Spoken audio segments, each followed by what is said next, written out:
Get to talk about deaths, expected deaths, and excess deaths. We take a deep dive into the way the CDC measures excess deaths, approaching the measurements from 3 independent perspectives to show that the official CDC numbers are high by 1,000 excess deaths per week, which will amount to a substantial error of 40,000 extra excess deaths reported by the CDC at the end of 2020. Meow! Huples cat. I opened this up with a video I'm not going to link because it's absolute nonsense. It's evil. One of the reasons it's evil is because it's untrue. But it's presented like scientific fact, and they use graphs and they talk scientific language. And to people who haven't got a background in science, stuff like that is very, very convincing. The truth is, global death rates above normal baseline, what it's normally been for the last 5 years, have risen dramatically globally. And in almost every single country, those rates are actually higher than the official COVID-19 death totals for various reasons, which I did get into in a video, which I will link, that actually talks about why you need to take some time to decide how many people have died from COVID-19, and you need to look at the overall death rates. Back in 1918, the governments weren't releasing H1N1 death data every day. They weren't able to do so. How we actually figured out how many people may have died from Spanish influenza is looking at overall records of death. And a lot of those records of death weren't even death certificates back then. So it's an estimate, a guess if you like. And you can vary it between 20 million died to 50 to 100 million died globally. Whatever, we know from what people were saying and writing about at the time, it was awful. So rather than watch videos like that sensationalize and say, the CDC is overestimating 1,000 deaths a day, which is absolute garbage if you think about it for 2 seconds. They're saying that 1 in every 3 deaths that the CDC is saying is COVID-19 isn't. If that was even close to true, the data would be obvious and everybody in science would be saying that. But that's not actually the truth. The CDC is underestimating death rates by quite a margin, as are most world governments. Now, I encourage you to go to the CDC site and look at their stuff and have a think about what they're presenting as COVID-19 deaths. What is true is daily I get comments telling me that hydroxychloroquine works, it doesn't, and that this is nothing more than normal flu. It's about 20 to 30 times more death rate than that, and that it only kills old people, and again, that is also not true.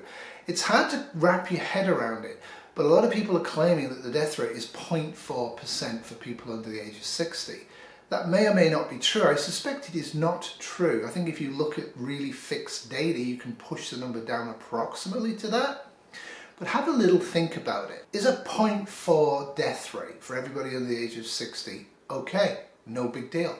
Might as well open all the stores up. Who cares about 0.4%? And it's staggering that people can't do basic maths. That's an incredibly high number. However, the truth is that it's a lot higher under the age of 60 than 0.4.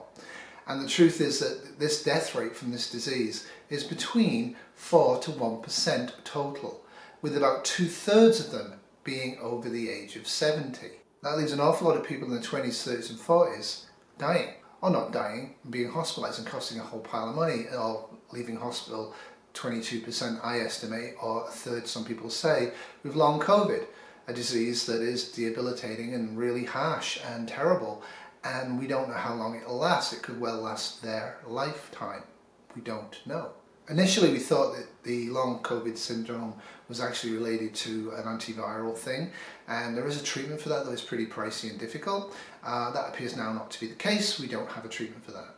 Spain's INE estimates that the actual COVID death rate in Spain, up until a few months ago, because the data's old, it takes time, right? You don't have data today.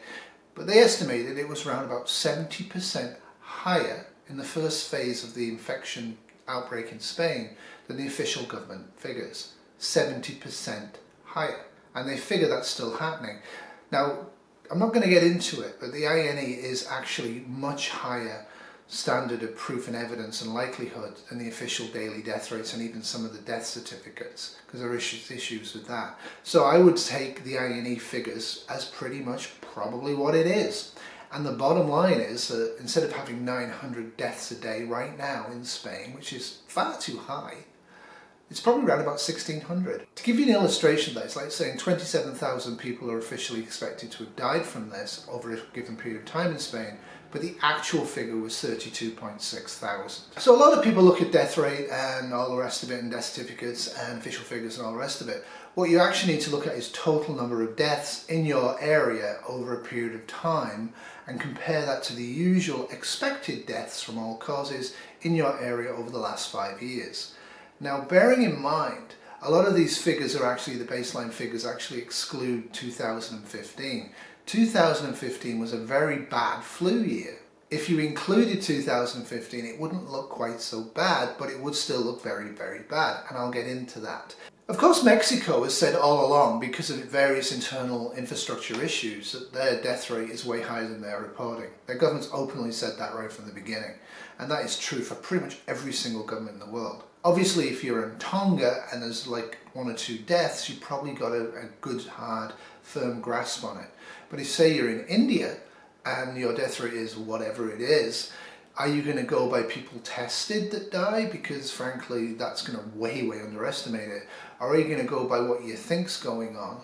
Or are you going to go by the actual total number of excess deaths when you finally are able to figure it out 6 months afterwards? Anju Singh has just lost her father to COVID. Before the shock can even sink in, his body is being handed over to the family to make way for more patients. In Patna, like so many cities across India, the first wave of infection is still reaping an awful toll. Usha Devi's mother died this week after a short illness, one of the 140,000 official victims of COVID-19 across India. But a group of doctors have been monitoring deaths by counting obituaries in local newspapers. They say the true scale of India's loss is far, far higher. It would be at least 5 times the number that is projected by the government. I think it should be at least more than 500,000, or more be, I think, nearly 1 million.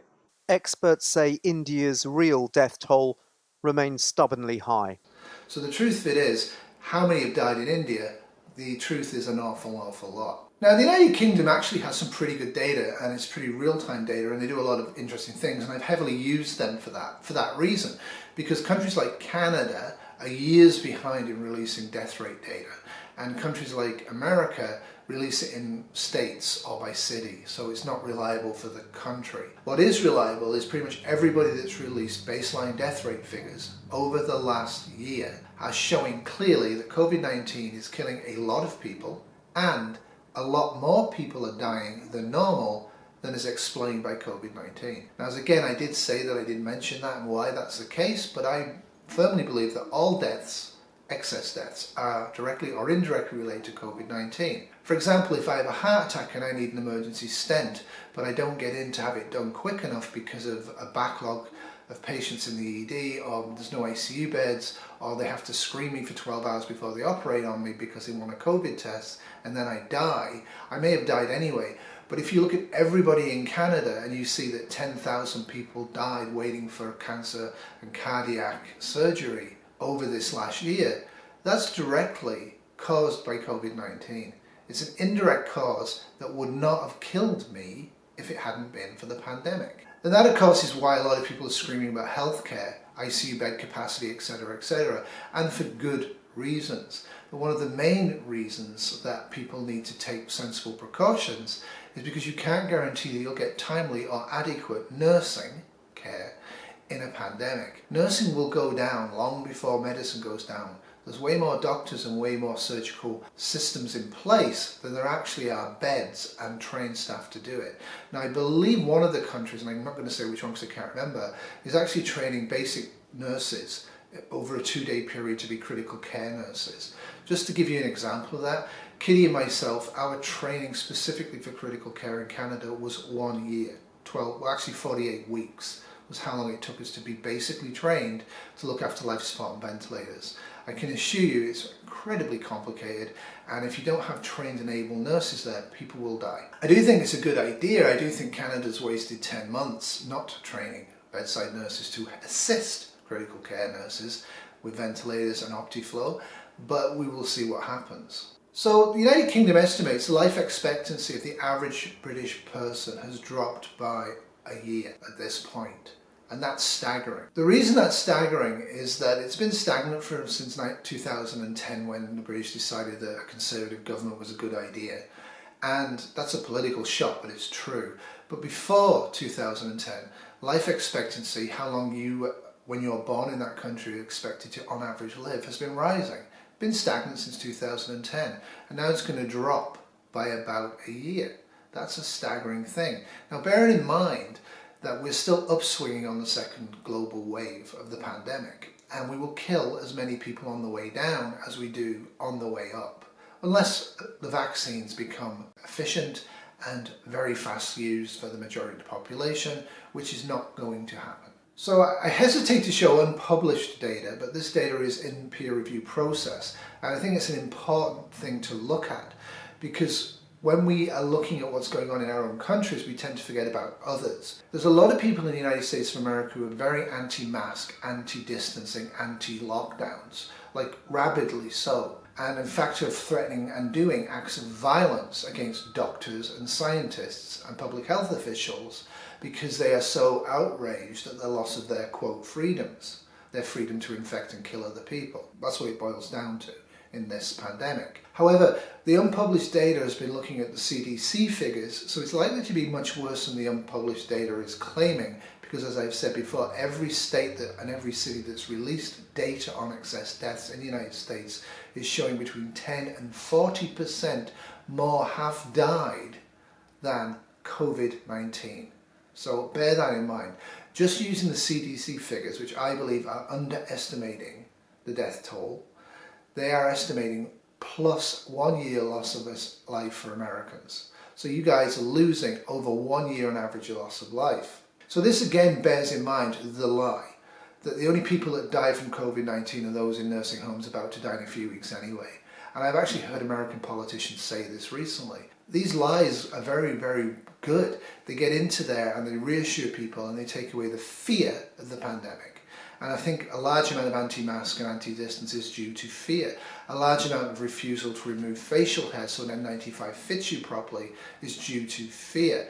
Doing actions to prevent infection or spreading infection that are sensible, and any prepper would gladly do it in a pandemic, even a mild one like this, because the death rate's mild compared to what it could be, is actually an indication to me of fear. They can't confront reality. Reality is too frightening. So it's best to deny the reality. And obviously, as I showed from the opening of this video, there's multiple sources online that will reassure you that it's all a load of garbage and the government's just inflating it to get rid of your guns or get rid of cash or to put the New World Order in. Whatever your actual psychotic and mental illness bias is, that's not actually reality based at all.